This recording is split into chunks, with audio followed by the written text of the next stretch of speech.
Mina olen Triinu Sirge ja täna olete tulnud kuulama Mystify podcasti. Mystify podcast on podcast uudishimulikule inimesele ja selle Mystify podcasti alapealkiri on aeg, aeg on. Ja täna meil on aeg rääkida saatekülalisega Anastasia Kaldussova. Tere! Tere! Räägi mulle, Anastasia, kus sa tuled? Ütleme niimoodi, et minu saatus on olnud üsna raske ja ma olen elanud erinevates kohtades, erinevate inimestega, erinevas keskkonnas. Et muidu ma tulen, kui me mõtleme linna, tulen Tallinnast, siis ma olen tükk aega, kuskil 8 aastat elanud Kasuperes, Tudulinnas. Siis olen tagasi Tallinnas olnud, olen rännanud suht pikalt ja kui mõelda professionaalselt, et kust ma tulen, siis olen proovinud hästi palju erinevaid alasid, alates siis müügist lõpetades striptiisiga. Vau, see on vägev. Ja, et olen kogenud palju erinevaid asju ja lõpuks ma jõudsin siis psühholoogiani, mis tundus mulle väga-väga põnev ja selline nagu lõputu. Et sealt võib nagu kaevata igavesti, aga kõik, ma olen kuskil 7 ala või 7 professiooni nagu läbi proovinud ja ma saan öelda, et kuskil aasta aega möödub, kui ma saan aru, et see ei ole enam huvitav. Hakkab igav. Ja nii turundus kui ka kõik teised asjad, nagu nad ei ole enam põnevad ühel hetkel. Ja niimoodi ma jõudsingi psühholoogiani kõigepealt siis konstellatsioonide juurde. Ja siis vaikselt jõudsin esoteerikani ja taarodeni ja jõudsin ka selgeltnägijate tuleproovi, mis tegelikult alguses oli nagu lihtsalt siuke nalja asi, et teeme ära, vaatame, mis tuleb, on ju, et ma ei oska mitte midagi, aga davai, et proovime ja jõudsin võiduni, super äge. Ma arvan, et inimesed teavadki sind saates selgeltnägijate tuleproov, kus sa 2022 aastal tegid selle ära ja võitsid. Palju õnne. Aitäh. Et see on väga äge. Selline sissejuhatus siis sinu poolt, kus sa tuled.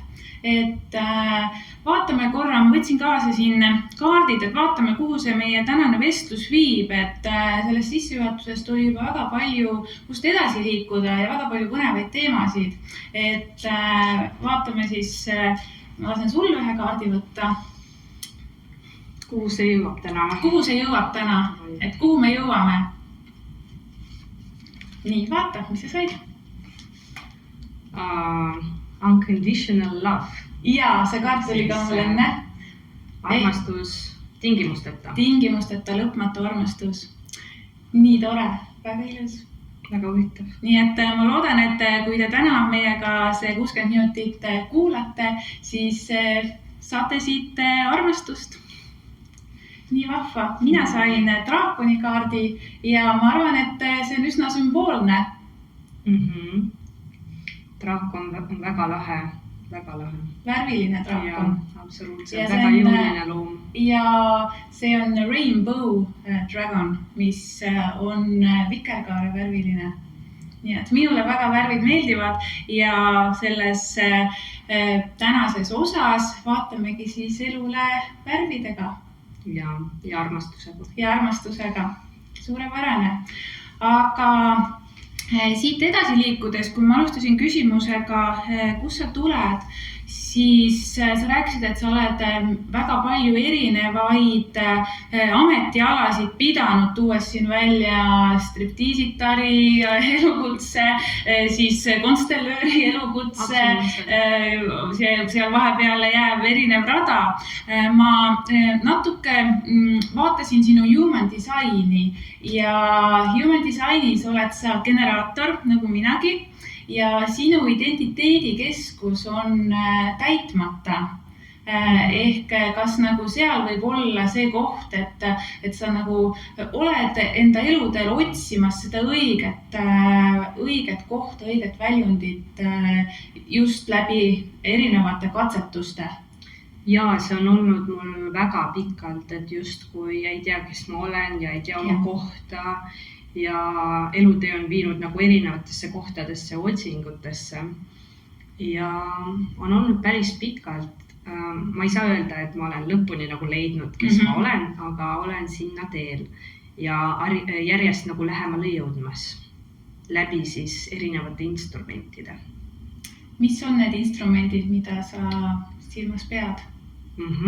Et kui mõelda nagu identiteedist või identifikatsioonist, ehk siis kes ma olen,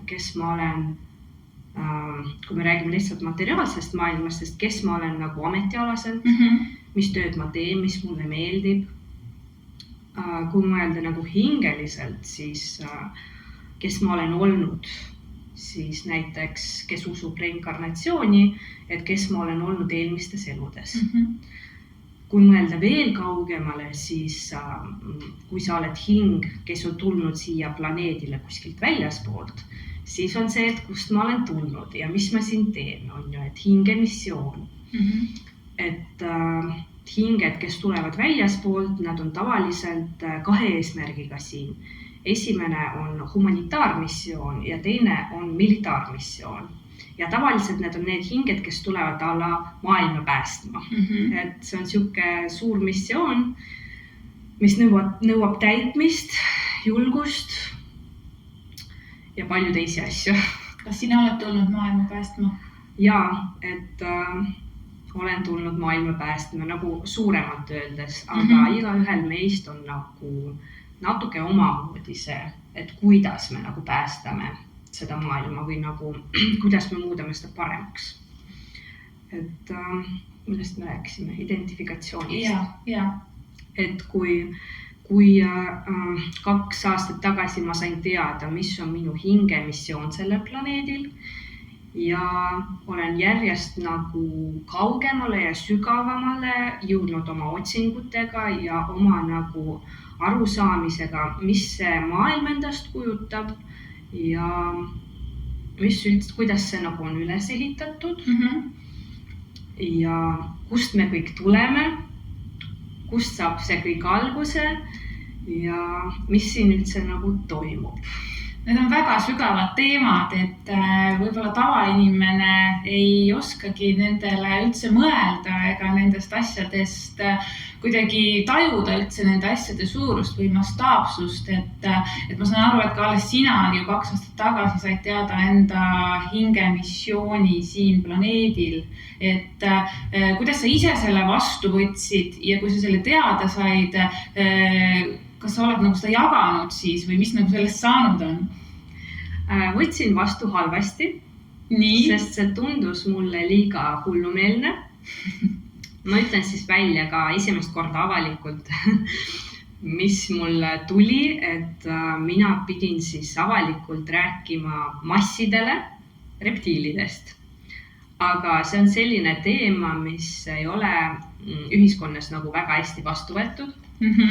Ja mul tuli väga selgelt välja, ma näen, sul on draakon seal. Jah, äkki see draakon ei tulnud põhjuseta. Öeldakse, et draakonid on ka reptiilne liik.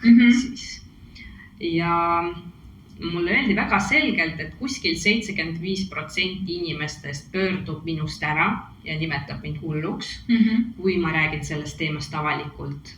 Kuskil 20% saab aru, et minu jutus on mingi iva ja 5% on jõudnud siis sinna, kus nad saavad aru, et seal sees on ka mingi tõde.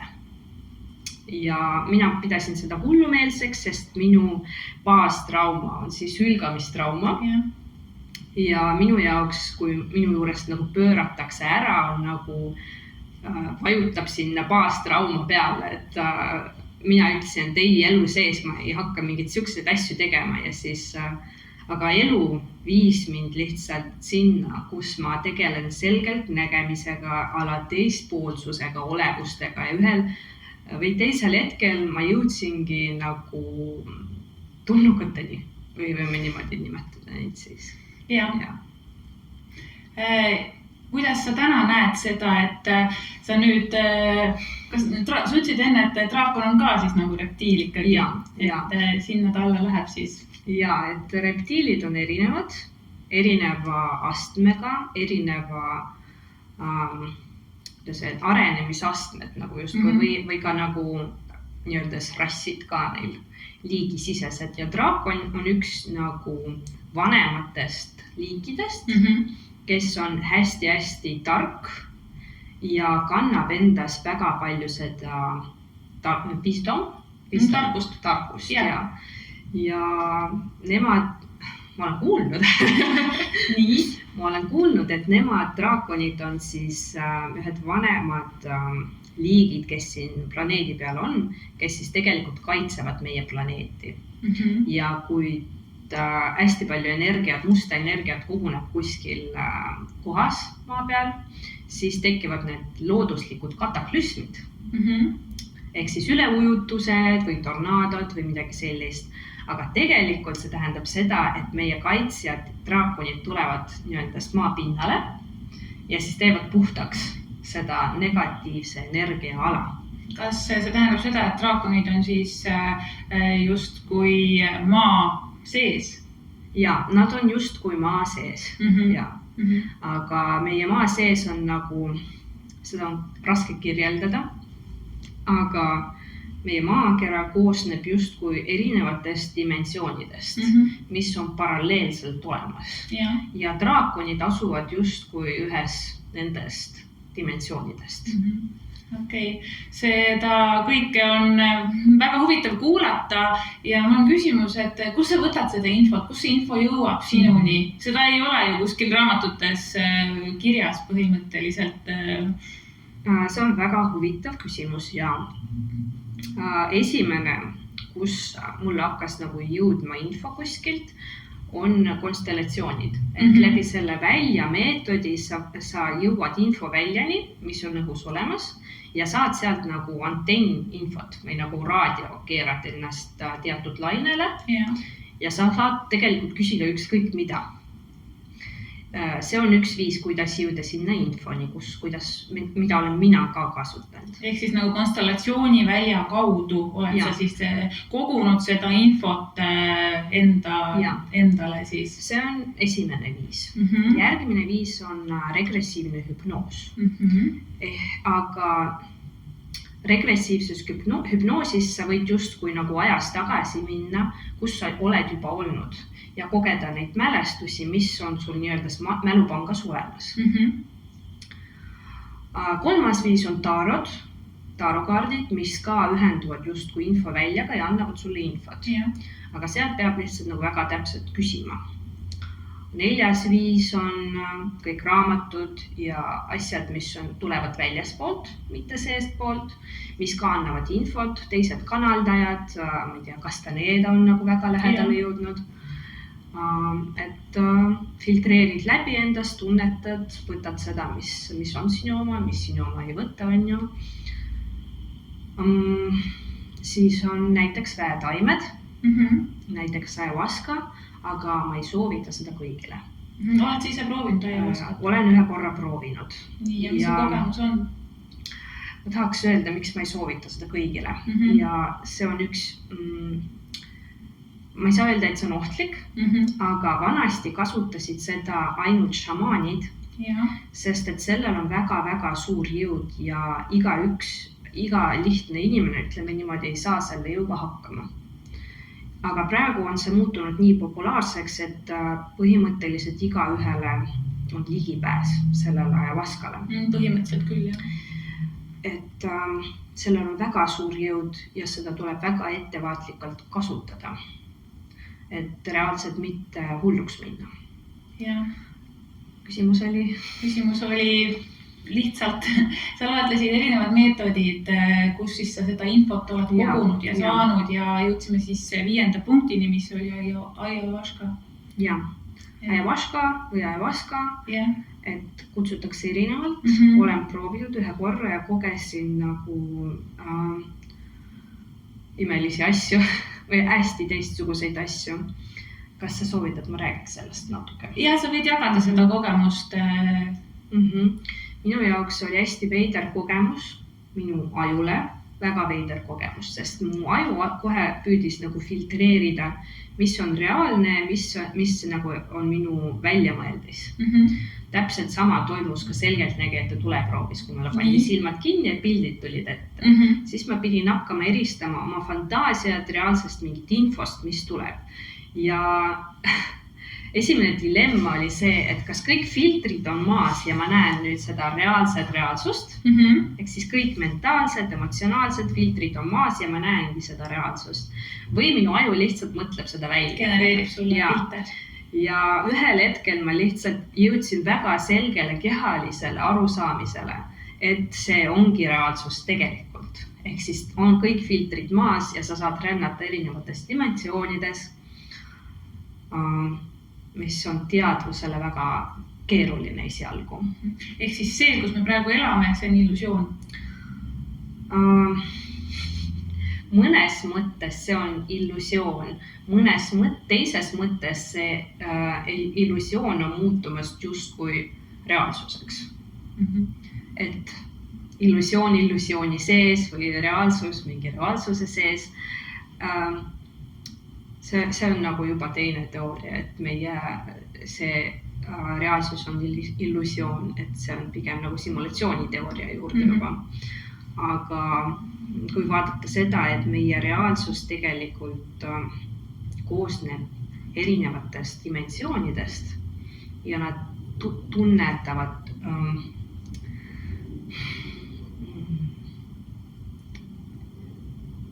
mida dimensioon kõrgemale, mida tase kõrgemale, ehk siis on 12 dimensiooni, võib-olla 13, ma ei ole veel kindel. Ja meie asume 3. Ja mida dimensioon kõrgemale, seda vähem tihedamaks muutub meie keha, füüsiline keha. Ja seda rohkem infot ja tunnetuslikku poolt me saame hallata ja endast nagu läbi lasta.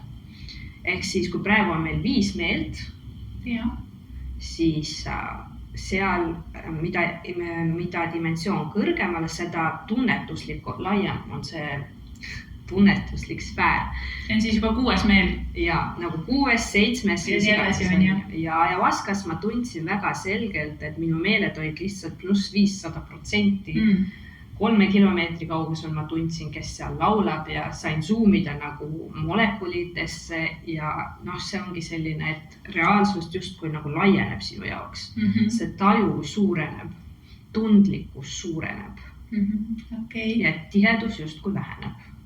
Saan aru sellest mõttest, et kas need dimensioonid on seotud ka nüüd sellega, mis praegu sellistes ringkondades räägitakse, et kuidas maakera siis läheb 3D dimensioonilt üle 5D energiale? See on väga huvitav küsimus. Ehk siis 3D tegelikult ongi see 3. dimensioon või 3. tihedus. Eesti keeles võib-olla oleks nagu mõistlik, kuidas arusaadavam öeldud tihedus. Ehk siis meie kehaline ja energeetiline tihedus. Ja ütleme niimoodi, meie projekt, inimkonna projekt on liikumas siis selles suunas, et hakkab tõesti, paljud inimesed lähevad üle kas 4. või 5. Paarisarvulised dimensioonid, ehk siis 4, 6, 8, 10. Need on stabilisaatorid või siis stabiilsuse dimensioonid. Paarituarvulised 3, 5, 7, 9 on kasvudimensioonid, kus me läbi takistuste kasvame. Mõni jääb takistustesse kinni, mõni saab sealt edukalt läbi. On ju, sul oli raske saatus, sa kas jäid kinni sinna või tulid sealt nagu edukalt välja. Võitjana ja läbi selle sa siis kasvasid. Need on siis kasvudimensioonid. Ja inimesed, kes on valmis mentaalselt, emotsionaalselt, energeetiliselt üle minema 4. või 5.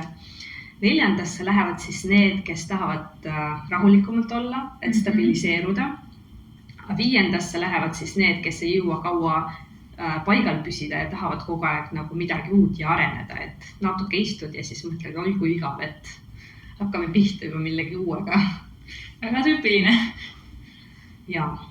Aga kas see tähendab seda, et nagu inimkonna areng siis ajaloos nii-öelda muutub, et kui me olime nüüd 3D's, siis liigume 5D'le ja siis ma ei tea, võib-olla mingi aja pärast oleme üldse siis 7D ja pluss või see nagu enam ei ole? Et mul ei ole praegu infot selle kohta, mis toimub pärast seda 5D. Ütleme niimoodi, see ei ole ainult 5D, see on 4D ja 5D. Mõni inimene või nagu isegi tegelikult väga paljud jäävad 3D'sse kinni. Aga erinevus on selles, et ütleme niimoodi, see reaalsus kui selline ei muutu, füüsiline, aga need, kes liiguvad edasi, nende tajud laienevad. Kas see on ka põhjus, miks viimastel aastatel on hästi populaarne kõik see vaimsus, eneseareng, sellistes teemades väga palju infot inimesed otsivad, omandavad? Ja ütleme niimoodi, et ruum tõukab meid arenema kiiresti, sellepärast, et praegu ongi nagu viimane hetk hakata kuidagi kasvama, et su teadvus jõuaks nagu järele või sinna uutesse levelitesse nii-öeldes. Ja inimesed tunnevadki seda ja hakkavadki otsima vastuseid. Ja, sest keskkond on alati suurem kui meie indiviidina ja see keskkonna mõju surub siis meid tegutsema, et seda on nagu, kui üldist pilti vaadata, siis väga-väga paljud inimesed on sinna suunda liikunud. Kui võtta nagu seda kõike kokku ja mõelda, et keskkond reaalselt surub tegutsema või muutuma. Inimkeeles see tähendab siis muutuma või arendama oma teadlikkust. Lihtsalt nagu saama endast rohkem teadlikuks ja maailmast rohkem teadlikuks. Või siis inimene jääb lihtsalt sinna kinni. Et see on nagu siukses lihtsamas viisis, kui räägime. Ja seda on ka väga palju ja see on ka okei iseenesest, et siin ei ole ju tegelikult õiget ega valet, et kes kuidas. Nii, aga tuleme võib-olla natukene maha peale tagasi nüüd, et oleme käinud siin ära väga kaugetes kohtades ja kõik võimalikes dimensioonides juba. Et kui rääkida sinust, siis su nimi ei ole alati Kaldussova olnud. Ja. Miks nii? Varem oli minu perekonnanimi Gabrukevitš ja vahetasin seda eelmise aasta mais. Ja mis põhjustel, kui küsida tohib? Ja eelmise aasta veebruaris ma leidsin oma isa, keda ma kunagi ei ole teadnud, kes ei ole mu elus osalenud, aga läbi konstellatsioonide ma siis hakkasin tundma huvi ja hakkasin teda otsima ja leidsin teda. Aga kahjuks ta oli 6 aega surnud enne, kui ma teda leidsin. Ja 2 kuud hiljem oli 2 või 3 kuud, otsustasin, et ma tahan tema perekonnanime võtta endale. Väga õigus. Sellepärast, et see perekonnanimi Gabrukevitš, mis mul oli enne, see on minu ema oma, aga tegelikult see ei ole tema päris perekonnanimi, neiupilt nimi, vaid see on tema endise mehe perekonnanimi, kes mulle tegelikult ei ole mitte keegi otseselt. Ehk siis ma kuulusin täiesti vale suguvõsa alla ja ei olnud oma suguvõsa energias. Ja ma teenisin tegelikult või tegin nii-öeldes puhtaks tema suguvõsa karma. Ja kui ma otsustasin siis võtta oma päris isa perekonnanimi, siis ma läksin ka süsteemselt oma suguvõsa alla, isa suguvõsa alla. Ja asjad hakkasid muutuma pärast seda väga jõudsalt. Et asjad hakkasid sinus endas liikuma ja sinu areng nagu muutus. Ja see oli õige otsus, ma tunnen. Väga põnev, ma tean seda tunnet. Nii, aga võib-olla inimesele, kes on nüüd kuulanud ja üldse ei saa aru, mis see konstellatsioon on, et kuidas sina sõnastad konstellatsiooni? Minu jaoks isiklikult konstellatsioon on nagu teraapia või siis läbi konstellatsiooni me saame lahendada kliendi probleemi.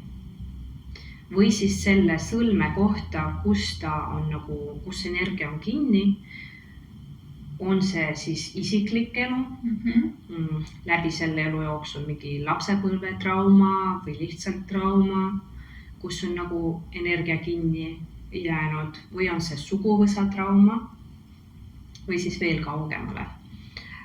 Aga hiljuti minu õpetaja ütles väga ilusaid sõnu, mis tegelikult puudutasid mind ja ta ütles, et lihtsalt võttes või kokkuvõttes konstellatsioon teeb 2 asja. Eraldab sind sellest, mis ei ole sinu oma. Ehk siis sa oled näiteks mingi vanaema mustri üle võtnud ja elad nii-öeldes vanaema elu. Ja.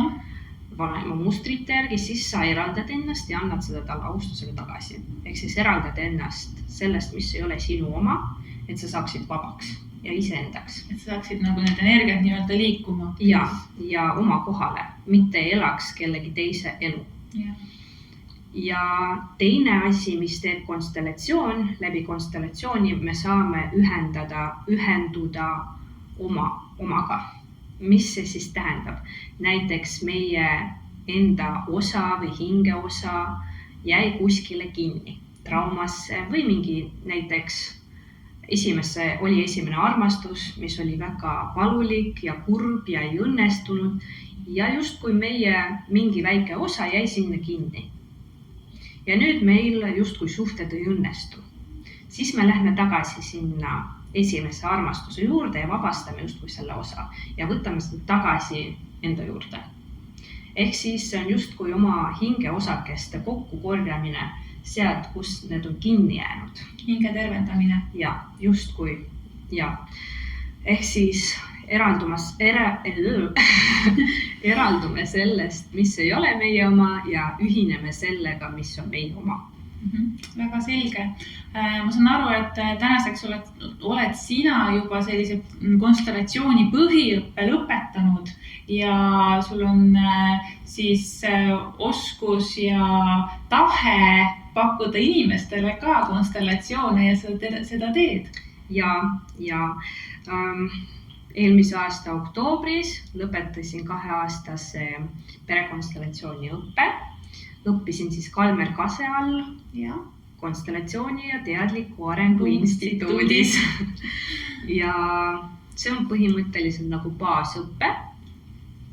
Ja nüüd ma olen läbimas aastase struktuursete konstellatsioonide õppe, mis on siis ka Kalmer Kase koolist, aga meil on 2 õpetajad, Vlad Seelitsa ja Olga Kniasjeva. Et need on siuksed lisaõppe selline. Ja on olemas veel ärikonstellatsioonid ka. Väga põnev. Konstellatsioonid on su maailmapilti väga palju avardanud ja sulle andnud nagu selle olemuse ja osad tagasi. Absoluutselt. Need aitavad väga hästi lahendada nii isiklikke traumasid kui ka suhteid vanematega, kui ka suguvõsatraumasid või transgeneratsioonilised traumad, mis tulevad teistest põlvkondadest. Et see on väga palju minu pilti avardanud. Ja võin ka kinnitada seda, et olles proovinud 100 erinevaid praktikaid, siis konstellatsioon on üks meetod, mis tõsiselt töötab.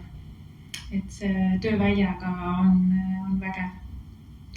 Nii, aga mis on sinu nagu see leivanumber konstellatsioonis, et milliseid asju sa teed sa grupiteraapiaid, individuaalteraapiaid, et mida sa täna inimestele pakud? Täna, kui mõelda konstellatsiooni konkreetselt, siis ma teen individuaalseid konstellatsioone ja grupikonstellatsioone. Et teen grupiabiga ja teen individuaalselt ka. Ja kumba sa isiklikult eelistad? Mulle meeldivad mõlemad.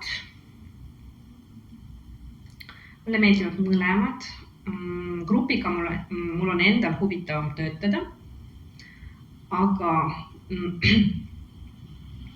mõnele see ei sobi. ja väga paljudele tegelikult grupitöö ei sobi ja nad tulevad nagu isiklikule tööle, kus on üks ühele. Ja seal on väike erinevus sees,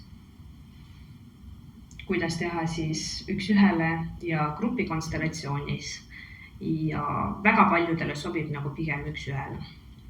Eks see ongi julguse asi ka ja kui ei teata selle tausta, siis üks ühe variant tundub nagu julge valik olevat. Lisaks konstellatsioonidele tegeled sa veel erinevate teraapiatega, et on see hüpnoos, regressiivne hüpnoos, mida sa inimestele pakud? Ja, et praegu ma õpin transpersonaalse psühholoogia hüpnoteraapia erakoolis Teadlik mina, väga pikk nimi, Juure Pihonski all ja praegu mul käib 4. aasta, kokku on 5,5 aastat, Covidi tõttu pidi on 5, aga on 5,5 ja tema all siis olen õppinud klassikalist psühhoteraapiat, kus kuulub töö vanematega, sisemine laps kui ka hüpnoteraapiat. Ja regressiivne hüpnoos on justkui hüpnoteraapia või hüpnoosi liik, sest hüpnoos võib, hüpnoosiga me lähme nagu minevikku ja hüpnoosiga saab nii-öeldes minna tulevikku ka, justkui ehitada üles mingi tuleviku projektsioone.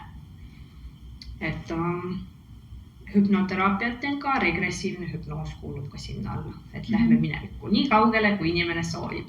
Ja see, mida mina kogesin, oli mis?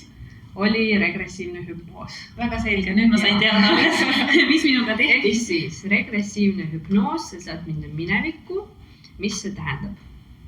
Sa saad minna kuskile lapsepõlve, kus on mingid kinnised mälestused näiteks või mingi trauma, et seda lahendada.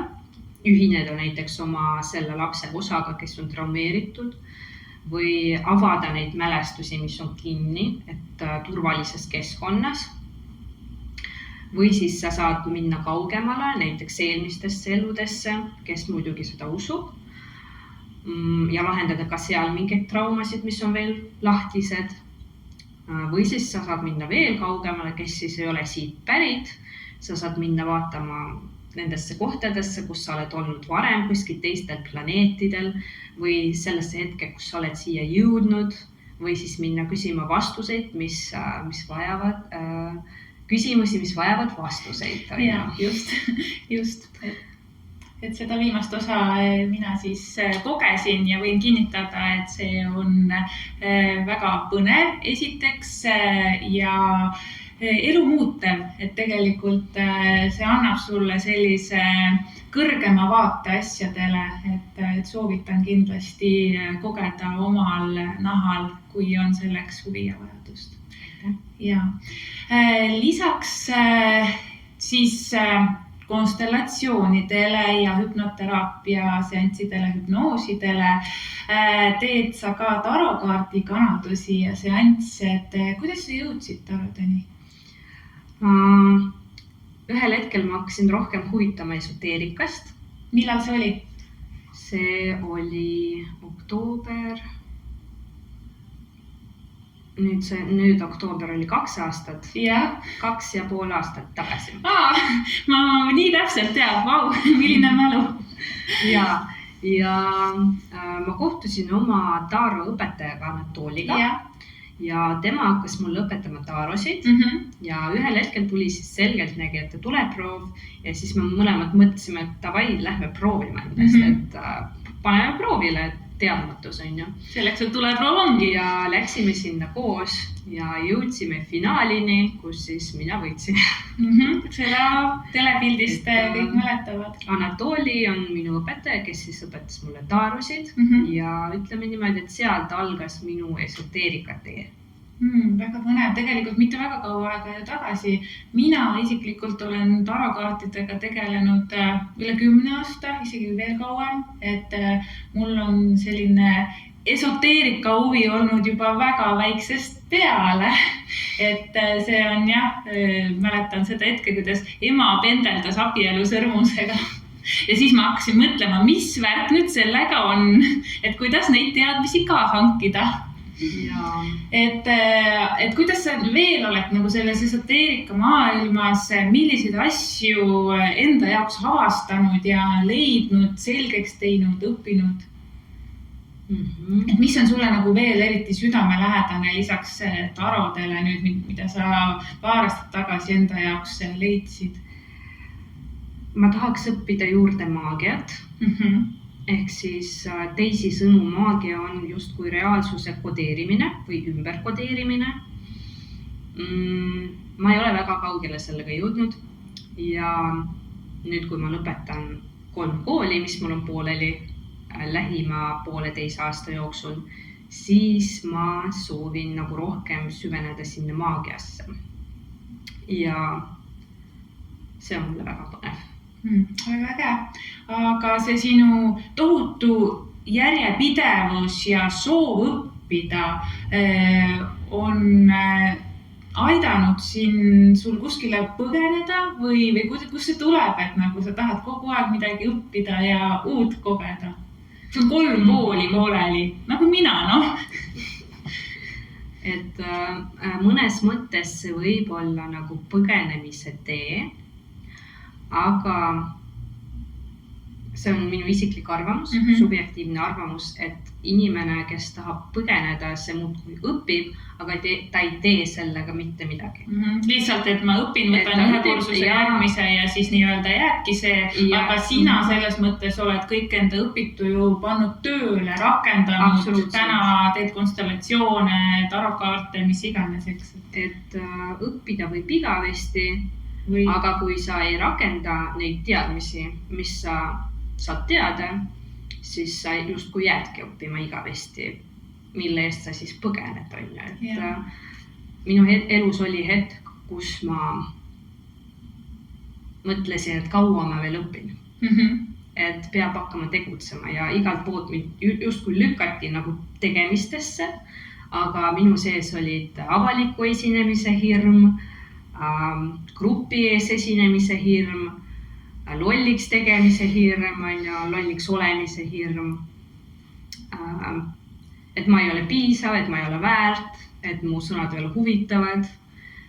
Ja kõikide nende hirmudega tuli töötada enne, kui ma sain nagu üldse tegutsema. Aga ega sa nendest ei saa enne üle, kui sa ei astu seda esimest sammu. Et esinemishirm on ju surmahirmust ka hullem. Öeldakse, et see on väga-väga levinud hirm inimeste seas. Nii et jaa, sa oled väga edukalt sellega hakkama saanud, et me küll ei arva, me oleks üldse seda osanud arvatagi, et sul on sellised hirmud, et sul on üldse hirme. Absoluutselt, mul on palju hirme, mida inimesed ei näe ja mida inimesed ei tea.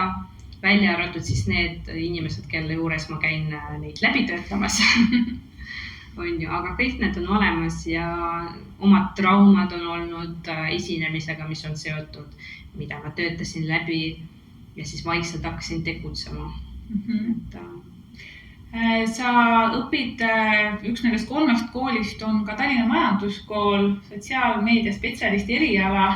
Et ma olen ise selle kooli lõpetanud küll e-turunduse valdkonnas, e-turunduse spetsialistina, et mis on üsna sarnane, et kuidas sa oled seda osa sealt siis integreerinud enda tegemistesse ja seal on ka ju see suhtluse pool väga tugev selles valdkonnas. Ja, et mõistsin, et ma ei oska ennast müüa. Ma võin olla ideaalne terapeut, kellel on palju teadmisi ja kes võib pimeliselt inimesi aidata, aga kui ma ei oska ennast müüa, siis mu juurde ei tule kliente. Ja siis ma otsustasin, et ma pean kuidagi õppima, kuidas ennast müüma. Ja sotsiaalmeedia tundus mulle kõige sobilikum selle jaoks, sest mina kui nii-öeldes isiklik bränd, saan ennast müüa läbi sotsiaalmeedia. Ja see otsus sai vastu võetud, läksin sinna kooli ja nüüd juunis lõpetan.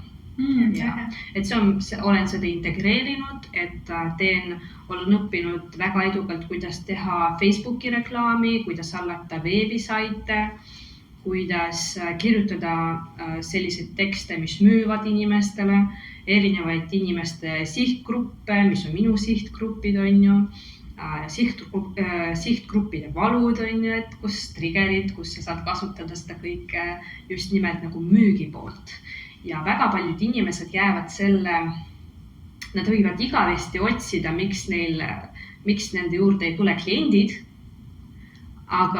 ja käia igavesti konstellatsioonides, et vaadata, mis neil suguvõsas on, et miks inimesed ei tule nende juurde psühholoogi juures, aga väga tihti see võib kinni jääda ühe lihtsa asja taha, et nad ei oska müüa ennast.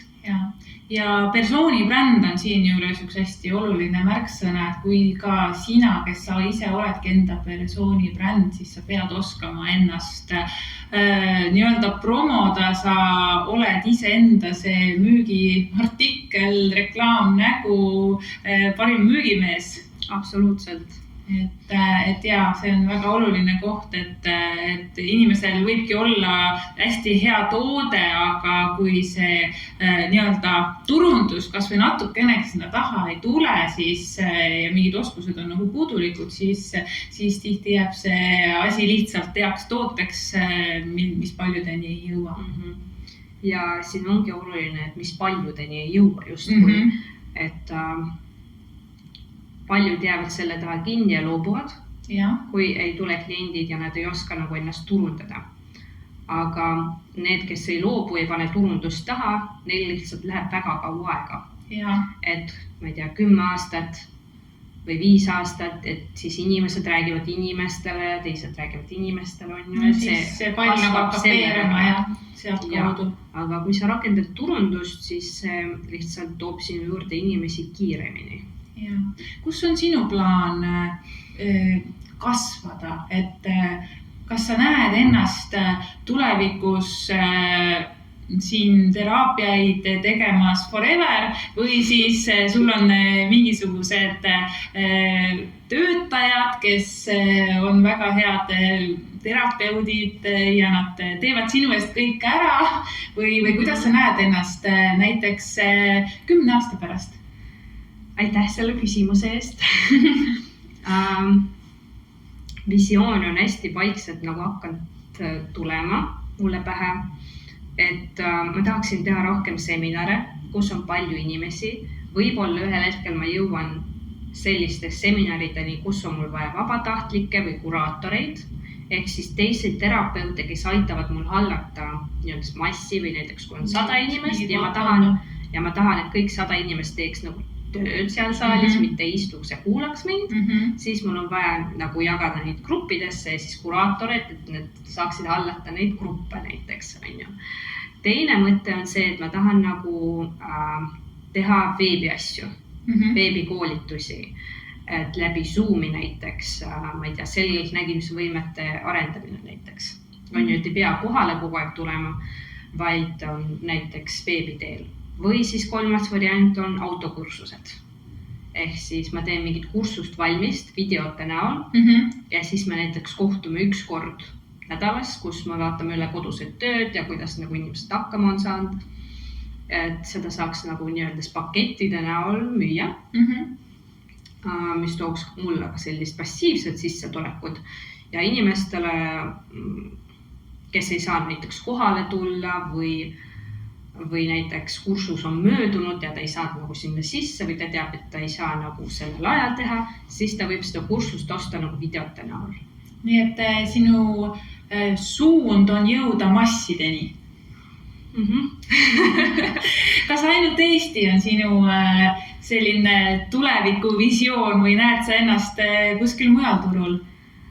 Minu õpetaja Jure Bihonski tõukab mind muudkui tagantjärele, et hakka liikuma ka väljaspoole, et ühel hetkel ütleb mulle, et ühel hetkel Eesti jääb sulle väikeseks, et minu õpetaja Jure, ta on Rumeenias, Moldovas, tal on veel koole, kus ta nagu õpetab, kus ta kogub nagu 100 inimestega gruppe ja ilmselt ühel hetkel ma jõuan sinna, et olen ka kuskil väljaspool Eestid.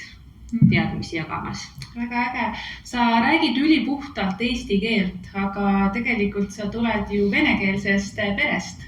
Et kuidas see sul õnnestus? See ei õnnestunud mul vabatahtlikult. Ahhaa! Ehk siis, kui ma olin kasuperes, siis meil oli kohustuslik rääkida eesti keeles ja mind pandi vene koolist eesti kooli kohe otse. Ja see oli tegelikult minu jaoks väga keeruline. Et ühel hetkel tekkis ka identiteedikriis, kus ma hakkasin siis eesti keeles mõtlema ja eesti keeles unenägusid nägema. Aha, ja siis ma mõtlesin, et ma reedan oma vene keelt, reedan ennast ja keeruline moment, aga väga palju mind aitasid raamatud.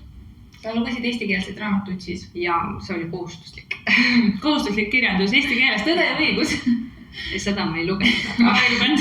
See ma lihtsalt kokku võtta ja see oli juba see hetk, kus ma ei olnud kohustatud lugema, aga meie kasuperes oli nagu see kohustuslik ja eriti nendele, kes nagu hakkavad alles keelt õppima, sest meie kasuperes oli palju väljaspoolt tulnud lapsi, kes siis on venekeelsed. Okei. Väga tubli oled olnud selles osas ja ma tean, et su inglise keel on ka väga hea, et võid laieneda väga tervesse maailma. Absoluutselt. Ja ma vaatasin su sünnikuupäeva, milleks on 18. mai. Oled tähtkujult sõnn. Et kui palju sa ise usud astroloogiasse ja lääne astroloogiasse, oled sa uurinud neid valdkondi? Mulle meeldib see astroloogia, aga ma ei ole isiklikult süvenenud sinna. Ja pean mainima, et minu isa oli astroloog ja oli sügavalt sellega tegelenud. Ja ühel hetkel võib olla ka mina jõuan sinna ja see on tõesti huvitav mulle. Ja mind on see astroloogia ikka väga lapsest saati huvitanud ja ma ikkagi enda jaoks nagu jälgin inimeste neid asju, aga teine nagu, mis võib-olla isegi rohkem mind kõnetab, on Hiina astroloogia. Hiina aasta järgi oled sa roti aastal sündinud. Kas sa kogud asju? Minu ema armastas koguda asju. Minul ka, issand. Ja ütleme niimoodi, et kui ma olin kasuperes, siis mind õpetati nii-öeldes lahti sellest, et ma kogun asju ja ma ei tea, ma ei ütleks, et ma nagu kogun väga palju asju. Pigem ma kogun nagu mingeid teadmisi ja sellised asju, et mulle meeldib koguda teadmisi ja oskusi, et siuke palju õpinguid ja niimoodi, et see on minu jaoks oluline. Olen sinuga nõus, minu hinnangul ka teadmised on võim. Et kui me teame... Kui saab koguda teadmisi, siis on meil päev korda läinud, et kui on jälle mõni tarkusetera siis kõrva taha pandud. Et sa oled täna 26-aastane. Sa oled väga noor tegelikult veel. Ja sa oled jõudnud nagu selle ajaga väga kaugele. Et kuidas sa nagu tunnetad seda, et kas inimesed võtavad sind tõsiselt? See on olnud üks suurim hirm, et inimesed ei võta mind tõsiselt ja hetkel ma tunnen, et järjest rohkem nagu minu ümber tekivad inimesed, kes võtavad mind tõsiselt, aga see on nagu minu sisemise reaalsuse väljund justkui.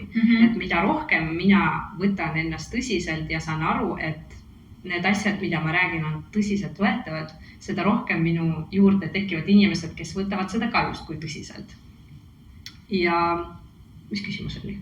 Et kuidas inimesed võtavad sind, et kas nad võtavad sind tõsiselt arvestades sinu noorus, täna sa oled 26 ja tegelikult sa oled ju ka ülipisikest kasvu, selline väike armas Anastasia, et teleekraanilt sa paistad ju suur ja võimas, aga kui inimesed tulevad siia, siis vaatavad, et oi, selline noorukene. Et näen noor välja, olen vanuselt noor, aga vanus on erinev, on füüsiline, emotsionaalne, mentaalne, hingeline, on ju, et lapsest saati olen olnud selline vana hing, kes teab asju lihtsalt. Ja mida aeg edasi, seda rohkem ma nagu võtan asju väljaspoolt nagu käsn, aga tegelikult ma lihtsalt äratan üles enda mälu, sest kõik need asjad on mul mälu sees olemas. Juba nagu kogetud või olnud sinu eelnevates eludes. Ja hiljuti rääkisin ühe numeroloogiga ja ta ütles mulle, et eelmises elus ma olin ka nagu väga suur õppija, ma kasvasin oma õpetajatest üle ja selles elus see nii kiire protsess ongi, sest kõik need teadmised mul tegelikult ongi olemas, lihtsalt on vaja nagu kiiremini neid nagu meelde tuletada. Ja sellepärast ma nii palju õpin ja nii kiiresti nagu minu arenemise potentsiaal on nagu nii kiire, sest et ma olen juba olnud seal. Ja, saan aru sellest, et see nagu juhtubki lihtsalt nii. Aga millised on sinu hommikurituaalid? Kuidas sa igapäevaselt enda elu toimetad? Hommik on mul tavaliselt väga kiire, sest ma armastan kaua üleval olla ja hilja ärgata. Kui kaua on kaua? Kaua olla üleval. Ja. No ma üritan praegu minna magama kuskil 11-12 ja magan kuskil 9-10 tundi ja tavaliselt kui ma ärkan, ma ei jõua mitte midagi ja ma jooksen. Joon oma kohvi, võtan vitamiinid, võib-olla midagi söön, et võiks olla nagu parem, aga pole õnnestunud. Aga on sul selliseid vaba aja tegevusi või hobisid, mis sinu päeva mahuvad või oled sa praegu pühendunud ainult õpingutele ja tööle? Hetkel kogu minu energiat, ma võin öelda ausalt, et kogu minu energiat võtavad alla need õpingud ja töö ja vaba aega mul on väga vähe. Ja vabal ajal ma nagu loen või vaatan tegelikult seriaale, et lihtsalt pühin oma aju puhtaks kõigest, mis oli nagu päeva jooksul, hingan vabalt, et hetkel on mul rahaline eesmärk, et soovin osta autot ja teen palju tööd, aitan inimesi, kuigi mitte üleliia, et ma ei põleks nagu läbi ja kogun raha ja siis ühel hetkel ma arvan, et võib-olla ma reisin rohkem. Aga sa oled väga palju juba praegu reisinud, sa oled käinud Austraalias, New Yorgis, name it. Ja, et viimati, kui ma lugesin, olin olnud 17 riigis või isegi 19 oli, ma ei mäleta täpselt, et Austraalia, Ameerika, New York, Berliin, Euroopas erinevates kohtades, Mehhikos olen käinud, kus veel huvitavates Filipiinidel, Balil ja reisimine on mulle hingelähedane. Aga kui ma hakkasin õppima siin Eestis koha peal, mul lihtsalt ei jäänud väga palju aega reisimiseks. Ja nüüd, kui see õpingud hakkavad nagu lõpupoole jõudma, siis ma tunnen, et mul vabaneb aeg, energia, ressursid. Ma väga armastan nagu liikuda ühest kohast teisse ja kogeda nagu uut kultuuri, uusi asju ja see annab just kui värskust juurde. Et ma juba ootan seda aega. Ma olen ka suure reisikirega, et minu järgmine sihtkoht ongi Austraalia äkki. Aga kuidas on sul see reisimine nagu õnnestunud, et sa praegu oled viimased aastad keskendunud enda arendamisele, püsivalt siin Eestis rohkem on õpinguid olnud, aga kuidas see reisimine üsna noorena, kui siis sa käisid reisimas, et kus sa leidsid vahendeid? Olen tükk aega töötan, kogun raha ja siis lähen reisile. Okei, väga nutikas nipp, et teed mingi aja ära ja siis jälle liigud. Mul oli nagu pikk paus, ma ei läinud ülikooli ja ma otsustasin nagu ennast otsida, proovisin erinevaid ameteid, käisin väga palju välismaal, ennast nii-öeldest otsimas ja võtsin sellist pausi. Ja see on mind nagu aidanud ka, et leida nagu ennast, kuigi teises riigis sa ei leia muidugi ennast, et sa leiad ainult siin, kui kohtud ise endaga. Just nii. Et seda on mul aidanud psühholoogia tegelikult. aga ma väga ootan, et ma saan nagu reisida uuesti. Kuidas sa hindad täna Eesti inimeste vaimset tervist, et sa võtad täna igapäevaselt vastu Eesti inimesi, et kuidas su olukord on? Need inimesed, kes tulevad minu juurde, nad on tegelikult väga tublid, nad tahavad muutust, tahavad areneda, aga kui vaadata nagu keskmist Eesti inimest, vaimne, sa mõtled nagu psühholoogiline tervis. Jaa. Sest lihtsalt praegusel hetkel on nii palju räägitud sellest, et kuidas Eesti inimeste vaimne tervis, psühhiaatrite vastuvõtule polegi võimalik pääseda, otsitakse igasuguseid alternatiivseid lahendusi ja mõned jäävadki abita. Et praegu on lihtsalt selline periood, kus, nagu ma rääkisin enne, toimub siuke kokkutõmme ja see toimub nii energeetilisel kui ka füüsilisel tasandil. Ja sinna sisse kuuluvad need asjad nagu koroona, sõda, mis iganes veel asjad on tulemas või on praegu käsil. Inflatsioon on ju täpselt see, mis surub nagu kokku sind nagu arenema või tulema välja sealt, kus sa oled olnud. Ja see tõesti mõjutab tavalisi inimesi ja mul on selline tunne, et see vaimne tervis võib tõesti halveneda nagu keskmise inimese pealt. Aga kui inimesed on piisavalt tublid ja suudavad nagu sellest välja tulla, siis see on suur nagu arenemise hetk. Et ma ei saa nagu öelda kõikide eest, aga need on väga tublid, kes otsustavad siis valida seda teraapiat või tulla nagu seansile või leida lahendusi üldse. Aga kui me räägime nagu tervest maailmast, siis Eesti on tegelikult üks kõige puhtamaid energeetilisi paiku.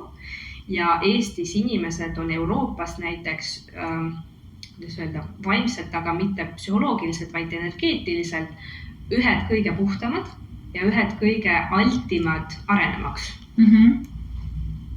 Seda ma olen kuulnud varem ka, et Eesti maailma pildis on siis käbinäärme positsioonis, mis ongi selline see koht just, et nagu aju mõistes.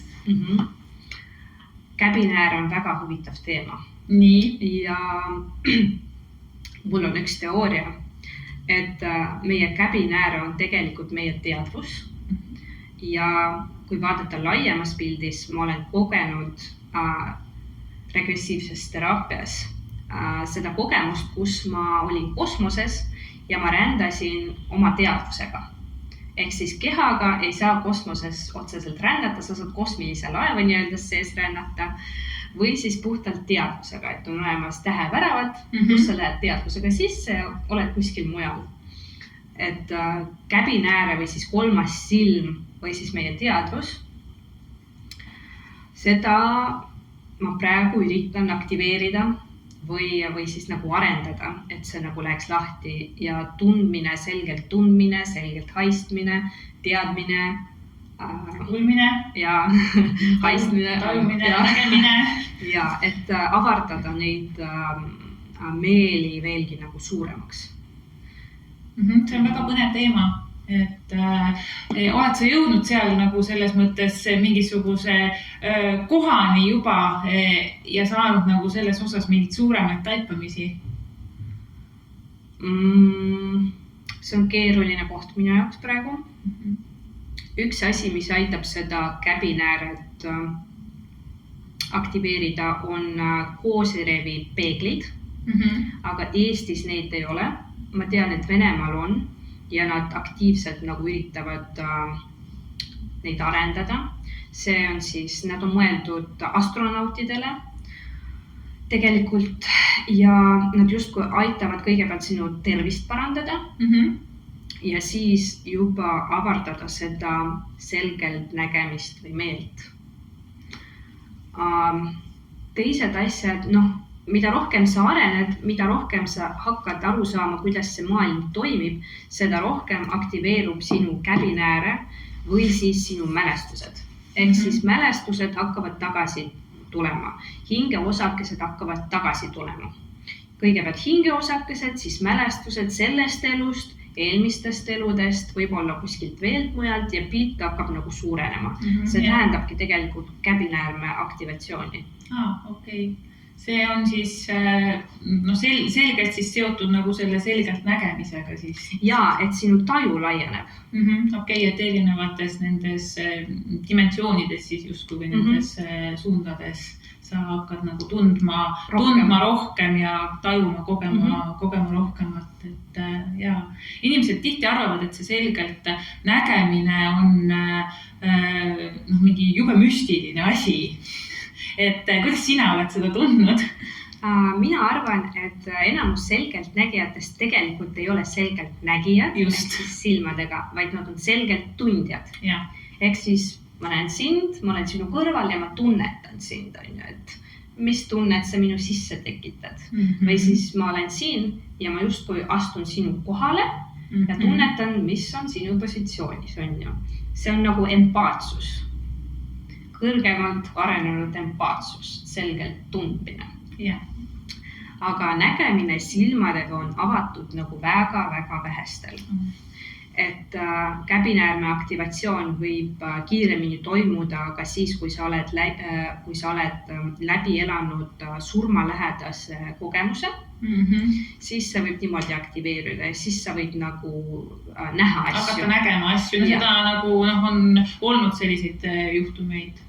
Ja siis sa võid näha hingesid, kes ei ole läinud järgmise tasemele, kes siis kummitused. Või siis olevusi inimeste sees, küljes. Mida sa veel võid näha, et peenmaailm on nagu suur ja lai, aga enamus asju, mis on peenes maailmas, mida me võime nagu näha, on siis olevused ja hinged. Kas sina näed hingi ja olevusi? Ma ei näe neid, aga tunnetad, tajud? Ja aasta tagasi ma hakkasin nagu tajuma kummitusi ja läbi taarode siis ma saan vastuseid ka ja nüüd vaikselt ma hakkan ka nägema, et olen 3 korda näinud olevusi. On need head, on need halvad? Nad ei ole halvad, nad ei ole head, nad on osa meie maailmast. Osa meie maailmast siis ja nad on siin selleks, et saada energiat, sest nende sünnimis või nagu kohas, kus nad asuvad, seal ei ole üldse energiat, see on nagu laud, kus on kuivikud ja vesi ja siis nad tulevad siia, et saada energiat meie juurest küljest, siis see on nagu rikkalik mingi pidulaud. Ja nad ei ole halvad ega head, nad lihtsalt on. Aga kõik baseerub energial, et siiski nad ju inimestelt soovivad ju seda energiat nii-öelda varastada. Ja, et on olemas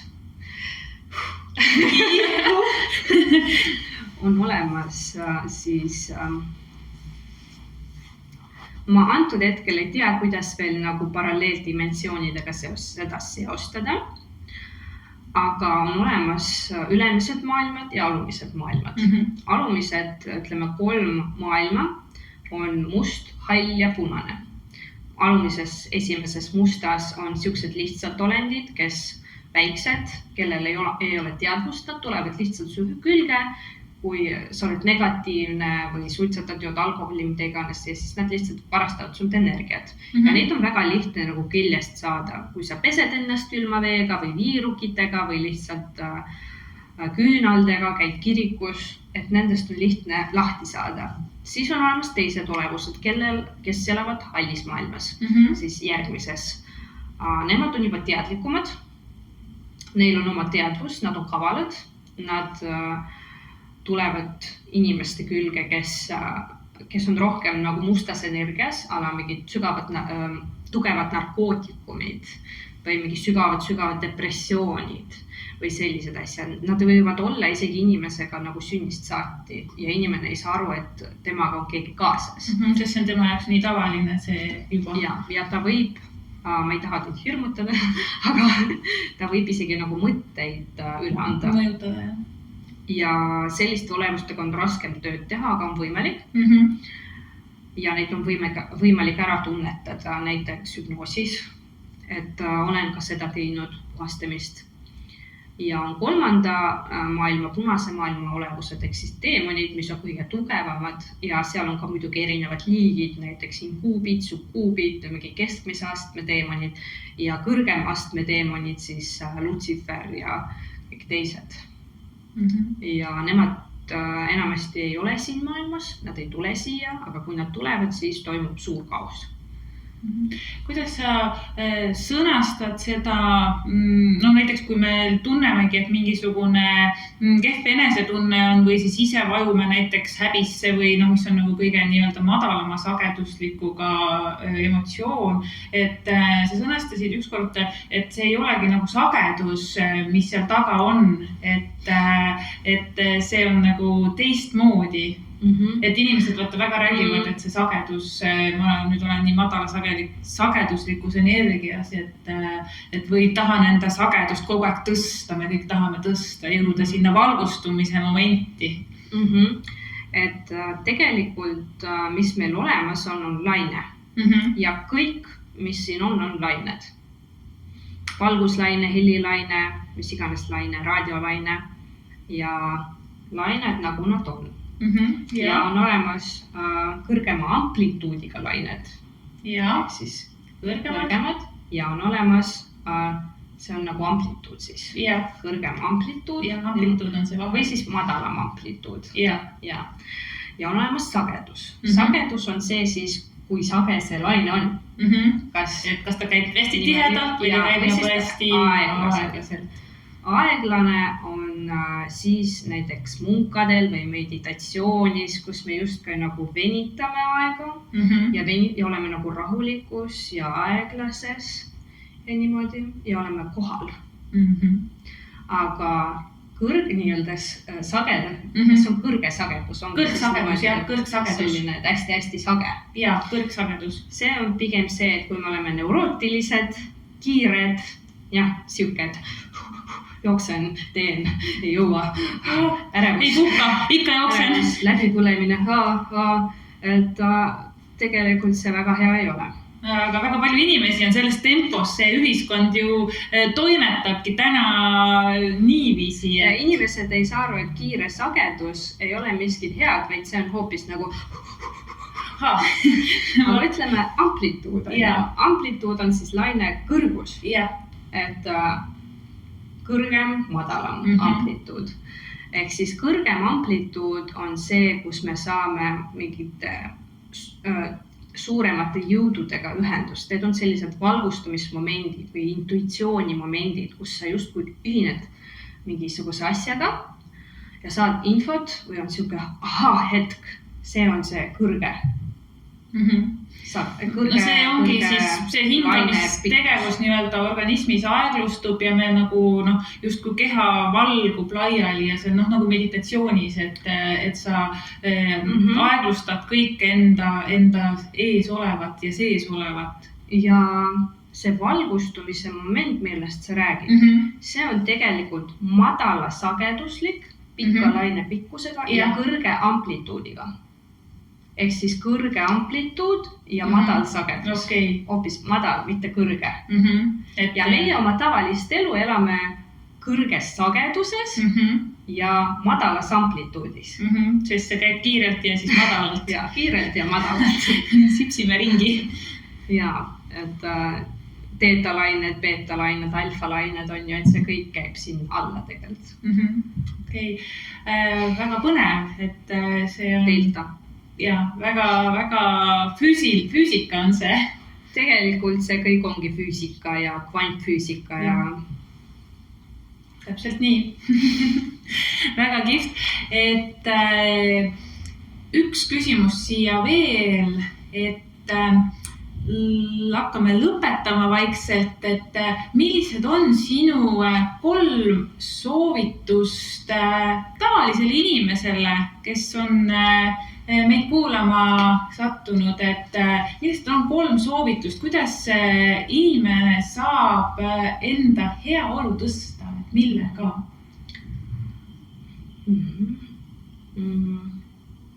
Kõige olulisem minu arust on enda teadlikkuse tõstmine. Ehk siis iga inimese elus on olukorrad, mis on talle rasked. ja tihtilugu me jääme nendesse kinni või me ei taha tunnistada olla aus endaga. Et näiteks, vabandust sõna eest, et meie suhe on perses ja ma justkui ei taha näha või ei taha tunnistada või ei taha olla aus.